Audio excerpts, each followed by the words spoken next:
Okay, chapter 5 में थोड़ा सा अलग कॉन्सेप्ट है, ठीक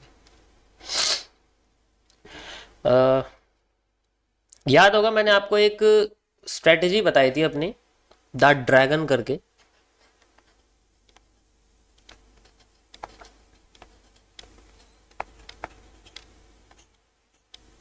ओके, तो इसके अंदर मैंने आपको बताया था कि जैसे मार्केट हमारी अगेंस्ट में चली जाती है तो हम क्या करते हैं, अगेंस्ट में और ट्रेड लगाने लग जाते हैं, और ट्रेड लगाने लग जाते हैं, और ट्रेड लगाने लग जाते हैं। वो एरिया इसी के अंदर आता है, ठीक है। जो वो एरिया है ना, वो इसी के अंदर आता है कि अगर मार्केट में, सिंपल सा कॉन्सेप्ट है, वो यही है, मैं रिपीट करूंगा, ये वही चीज है और कुछ नहीं है, सबसे लास्ट की चीज है इसमें, इसलिए छोटा सा। जैसे मार्केट ऑटोमेटिकली ऊपर जा रही है, कोई दिक्कत नहीं। अब यहां पर हमें पता है वो ओवर सोल्ड हो चुकी, ओवर बोट हो चुकी है। मान के चलो आरएसआई या फिर कोई भी इंडिकेटर हमें कहता है कि भाई मार्केट अपना पीछे वाले एरिया से बहुत ऊपर जा चुकी है। हम भी जानते हैं चीज, भाई पीछे वाला जो एरिया वो इतना था और ये जो एरिया है इसका बहुत ऊपर जा चुकी है। तो हम क्या करते हैं, यहां पर सेल ऑर्डर लगने लग जाते हैं।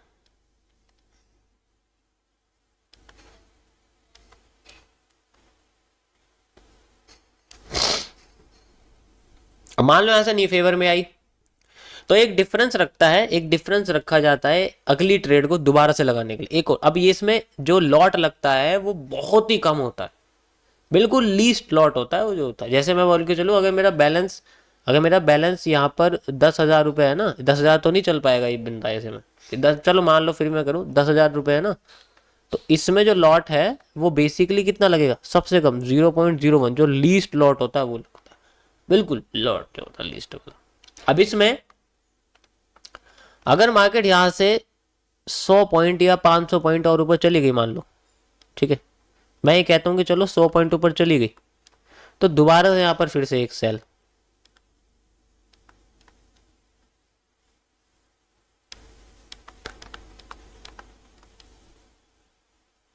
फिर दोबारा से एक और सेल, फिर दोबारा से, ऐसे चलती रहती है। अब वो ओवरसोल्ड में, ओवरबॉट में वैसी है, तो इसका मतलब रिवर्सल तो करेगी, ये हम भी जानते हैं। वो अपने ओवरबॉट एरिया में घूम रही है। अब यहां से फिर ऊपर चली जाती है मान लो, ठीक है, दोबारा से एक सेल और लग जाती है।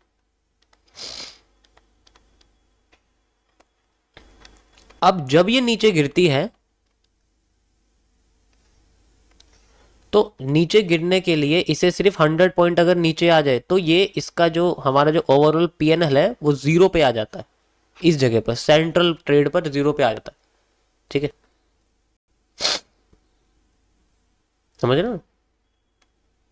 और फिर उसके बाद ये और नीचे आ जाती है, जैसे इससे नीचे आती है हमारा एरिया प्रॉफिट में चलना शुरू हो जाता है, और जब वो ओरिजिनल वाली पोजीशन पे आ जाती है तो हमारे पास प्रॉफिट रहता है इतने का, 300 पॉइंट प्रॉफिट में रहते हैं, जबकि मूवमेंट सिर्फ 200 पॉइंट की करी है मार्केट ने, उसके बाद भी 300 पॉइंट है उसमें रहते हैं। तो ये 300 पॉइंट का प्रॉफिट है, ये बेसिकली स्पेशल इसीलिए डिजाइन किया गया है कि अगर मार्केट एरिया से बहुत ज्यादा उठ चुकी है, बहुत ऊपर जा चुकी है, उसमें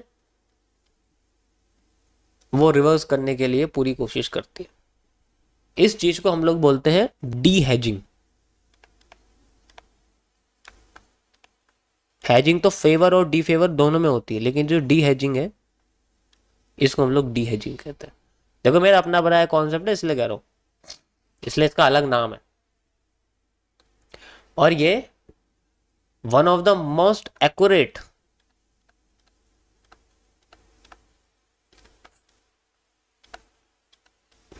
स्ट्रेटजीज में आता है। सुपर एक्यूरेसी कॉन्सेप्ट मैंने इसको डाला हुआ है। इसके लिए स्पेशली एक कैलकुलेटर था जो मैंने आपको दिखाया था, याद होगा आपको, है ना। Let me show you. ये इतना पावरफुल है इसलिए मैंने इसको बिल्कुल लास्ट में डाला हुआ, you can see like this. ये बस एक एक्सपेरिमेंटल है और कुछ नहीं है इसमें। जैसे कि अब अगेंस्ट में कितनी जा सकती है, वो इसमें डिस्क्राइब्ड है कि जैसे मैंने इसको डिज़ाइन करा हुआ है बेसिकली 20 ट्रेड के लिए, यानी कि आप समझ सकते हो कि कितना ज़्यादा आगे इसमें मार्केट जा सकती है। उसके हिसाब से फिर इसमें लॉट सेलेक्ट करते हैं, फिर इसमें जो है हम लोग बैलेंस और कितना बैलेंस है वो सारी चीज़ें इसमें सेलेक्ट होती है। बस 3 करेंसीज के लिए है कैलकुलेटर जो मैंने डिज़ाइन किया हुआ है। बाकी ऐसे कई सारे हैं, लेकिन एक एक तरीका होता है कि वो कितना चली जाएगी अगेंस्ट में, कितना चली जाएगी। इसमें ट्रेड पॉजिटिव होने के चांसेस बहुत ज़्यादा होते हैं। ठीक है, you can try it, simple topic है और कुछ नहीं बस। लेकिन ये तभी काम होता है जब बैलेंस अच्छा खासा हो। जब तो लोअर लॉट लगे, अब इसमें 0.01 10,000 के लिए बहुत कम होता है, कम से कम 2 लाख चाहिए, कम से कम 2 लाख।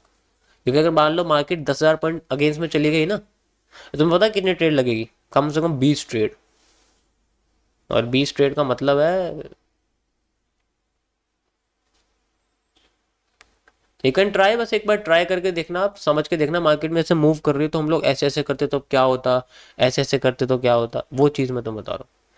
तो ये जो ड्रैगन वाली स्ट्रेटेजीज है ये बेसिकली एफटीसी के अंदर ही मैंने डिज़ाइन करी हुई है, बस इसको इसके अंदर डाला हुआ है। समझ आया? ये था आज का सिंपल सा टॉपिक, आपका लास्ट है ये एफटीसी का। इसके बाद एफटीसी में कोई टॉपिक नहीं है, क्योंकि जो मैक्सिमम जो भी हो सकता था कैलकुलेशन से रिलेटेड वो, और इसी के मैं आपको एविडेंस दिखाना चाहूँगा। जो मैंने आज कुछ पोजीशंस ली हैं वो मैंने इन्हीं के बेसिस पे लिए, आपको दिखाना चाहूँगा मैं। ये जो सेम आपको जो दिख रही है इन्हीं के बेसिस पे मैंने आज ली हुई है। ये जो आपको दिख रही है, जो क्योंकि तुम्हें पता है मैं मल्टीपल तो चलता नहीं हूँ, मैंने कभी मल्टीपल पोजीशन नहीं चलता, मैं सिंगल चलता हूँ। तो यहाँ पर आपको जो दिख रही है ये देखो, ये गोल्ड की पोजीशंस हैं कुछ, ध्यान से देखो आप इनको।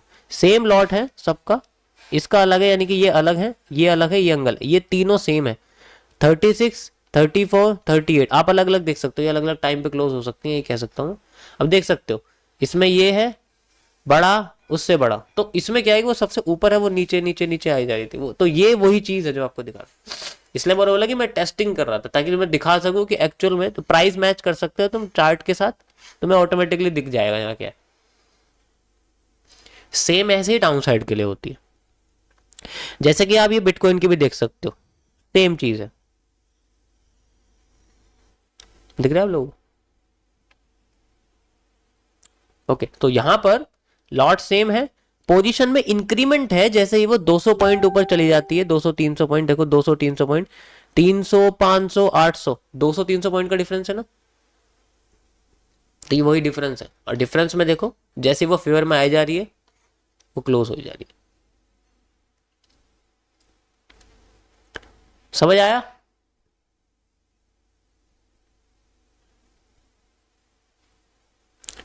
तो ये बेसिकली थोड़ा सा अलग कॉन्सेप्ट है, ये उसकी तरह नहीं है, क्योंकि आ, समझ आ रहा है ना मैं क्या कह रहा हूँ? बिल्कुल। तो ये वही चीज़ है, मैं तुम्हें दिखा दिया, बाकी नीचे की नहीं है, नीचे की तो अलग है, नीचे की तो मैंने अलग तरीके से चली हुई है, उनमें लॉसेस भी होते हैं प्रॉफिट्स भी होते हैं, वो अलग अलग, लेकिन जो मैंने करा है तुम्हारे सामने वो तुम्हें दिखा रहा हूँ मैं। ओके,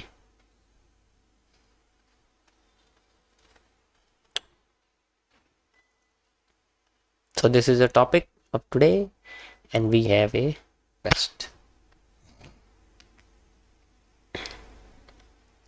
भाई ये रियल मनी है ना? अरे नहीं, लोन लिया बैंक से मैंने यार, जेपीवाई में लोन लिया है मैंने, रियल मनी थोड़ी।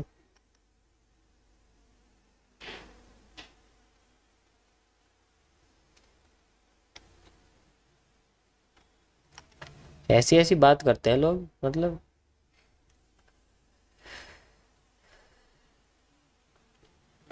अगर मार्केट हमारे फेवर में आए तो लॉट इंक्रीज कर सकते हैं क्या? अब भाई देखो तुम हेज फंड तो हो नहीं, लॉट तो इंक्रीज वही कर सकते हैं जो हेज फंड वाले होते हैं। लॉट इंक्रीज करने का मतलब है हेजिंग करना, और फिर वो हेज फंड ज्यादातर।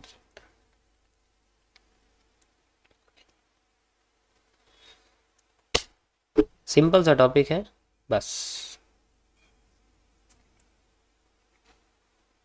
ओके।